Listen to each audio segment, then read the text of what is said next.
दोस्तों स्वागत है आप सबको एक धमाकेदार वीडियो के साथ। दोस्तों इंडिया और ऑस्ट्रेलिया के बीच में जो T20 का पहला मुकाबला होने वाला है, पर्थ पिच का नाम है। पिच है बहुत ही खतरनाक पिच है, समझ गए। जिस तरह से मैंने आपको कोलंबो पिच के बारे में बताया था, प्रेमदासा कोलंबो पिच का, दोस्तों उससे भी कहीं ज़्यादा खतरनाक है ये पर्थ। समझ मैं आपको दिखाऊंगा। इस पहले समझ लो यहाँ का रूल क्या है इस पिच का। देखो दोस्तों, इससे पहले 6-7 महीने पहले की अगर बात करें तो दोस्तों जो ये टेस्ट मुकाबला हुआ था इंडिया और ऑस्ट्रेलिया के बीच में, दोस्तों मैं आपको बताऊं कि 57 रन पे 10 विकेट गया था इंडिया का। यानी पहले बैटिंग किया तो उसका 10 का 10 विकेट चला गया था दोनों कंडीशन में। यानी 2 पारी मैच होता, दोनों पारी में इसका जो सारा का सारा बैट्समैन फ्लॉप।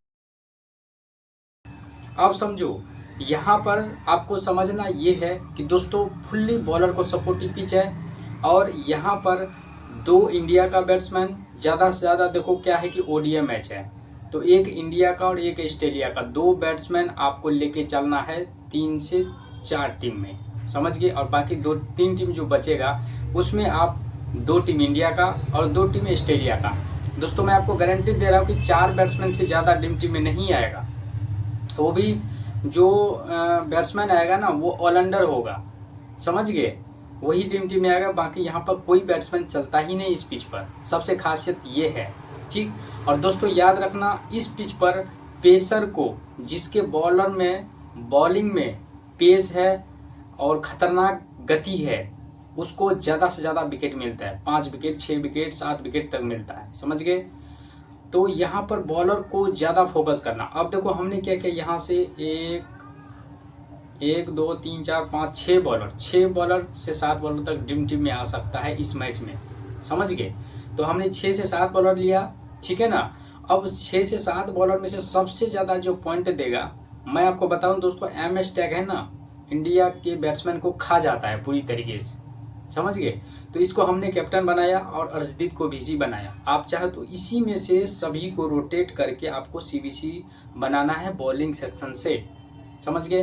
दोस्तों MS टैग के बारे में इसलिए मैं बताया हूँ कि इसका रिकॉर्ड बहुत ही ज़बरदस्त है। याद रखना इंडिया पे भारी पड़ता ही है, ठीक है ना। ये हो गया टैविस हो गया, टैविस तो बैटिंग सेक्शन से है लेकिन भारी पड़ता है। तो इंडिया के लिए सबसे खतरनाक जो है ना साबित होगा, MS टैग खेलेगा तो सीधा सीधा कैप्टन बनाना है। दूसरा बुमराह खेलेगा तो बुमराह को कैप्टन। तीसरा आपको सिराज को बनाना है, P कृष्णा को बनाना है, हर्षित को और अर्शदीप को, समझ गए। इतने को यानी सबको आपको CBC रोटेट करके ही बनाना है, समझ में आ गया। अब दोस्तों मैं आपको बताऊं हैजलवुड को, हैजलवुड का भी रिकॉर्ड ठीक ठाक है, समझ गए, क्योंकि ये बैटिंग भी करता है बंदा। तो मैंने क्या बोला, पेसर को रखना। तो ये इतना खतरनाक बॉलर है, ये भी है, लेकिन इसको छोड़ना नहीं, लेके चलो, ठीक। अब देखो हमने क्या किया, मिचेल ओवन को लिया। दोस्तों ये बॉलिंग भी करता है और सबसे अच्छी बात यह है कि ये ऑलराउंडर सेक्शन में है और बॉलर भी है। तो पेसर जो ऑलराउंडर होगा वो इम्पोर्टेंट होगा, स्पिनर को मदद नहीं मिलता है, समझ गए। लेकिन एक आध स्पिनर को लेना है, जैसे कि अक्षर पटेल, ये ऑलराउंडर सेक्शन में है और यहाँ से नितेश रेड्डी, ये पेसर भी है, ठीक है ना। अब विराट कोहली को मैं क्यों लिया हूँ, क्योंकि दोस्तों ये ऑस्ट्रेलिया पे भारी पड़ता है, समझ गए। यही एक प्लेयर है जो टुक टुक कर खेलेगा और 100 लगाएगा, ठीक है ना। तो CBC इसको भी ट्राई कर लेना। दोस्तों राहुल एक ऐसा प्लेयर है जो विराट कोहली का दूसरा रूप है। आने वाले समय में ये जो है ना विराट कोहली का रूप ले लेगा, समझ गए। वैसे रूप तो लिया हुआ है लेकिन राहुल टिक कर खेलता है। और तीसरा प्लेयर का नाम है श्रेयस अय्यर। अगर आप लेना चाहते हो तो श्रेयस अय्यर को ले सकते हो, ठीक। अब थोड़ा सा मैं आपको डिटेल में समझा देता हूँ। इतना तो आपको क्लियर हो गया, ये प्लेयर आपको नहीं छोड़ना है, दोनों कंडीशन में लेके चलना है। और CBC आपको रोटेट करके इसी बॉलर में से बनाना है, ठीक। अब कौन सा प्लेयर अगर इसमें से नहीं खेलेगा तो किसको लेना है वो मैं आपको बता रहा हूँ क्लियर, अच्छे से समझना और लाइक जरूर कर देना दोस्तों, ठीक। अब समझो, यहाँ से देखो, यहाँ पे क्या शो हो रहा है, बॉलिंग पिच। यहाँ पे देखो, यहाँ भी शो हो रहा है बॉलिंग पिच है। और यहाँ पे किसको मदद मिलता है, पेसर को, ठीक। और पिच का नाम क्या है, पर्थ स्टेडियम। देखो 184 का एवरेज है, जो कि ODI में कम रहा है, बहुत ही कम रन है, समझ गए। अब यहाँ से दोस्तों मैं आपको बता रहा हूँ, यहाँ से देखो विकेट कीपर से राहुल है, जोश इंग्लिश है, जुरेल है, ठीक है ना।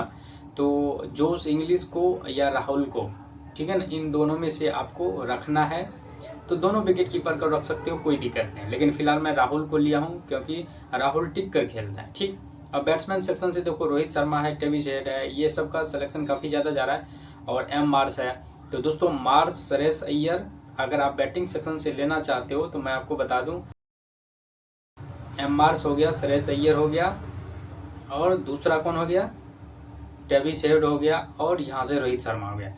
ये प्लेयर सबको आपको इंटरचेंज करके लेना है, बस 1 से 2 ही बैट्समैन लेना, बाकी सारा फ्लॉप हो जाएगा, समझ गए।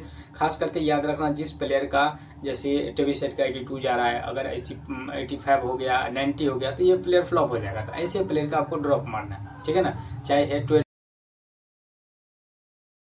ओलेंडर सेक्शन से, ओलेंडर में देखो अक्षर पटेल है, एम शॉट को मत लेना, स्पिनर है और ओपनिंग करेगा तो ये चला जाएगा, ठीक।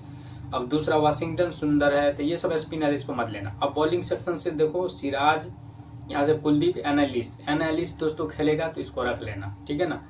और एक्स बाटलैंड, तो ये सब प्लेयर ऑस्ट्रेलिया का है, तो पेसर है, ये सब खेलेगा तो पक्का आपको रखना ही है, समझ गए।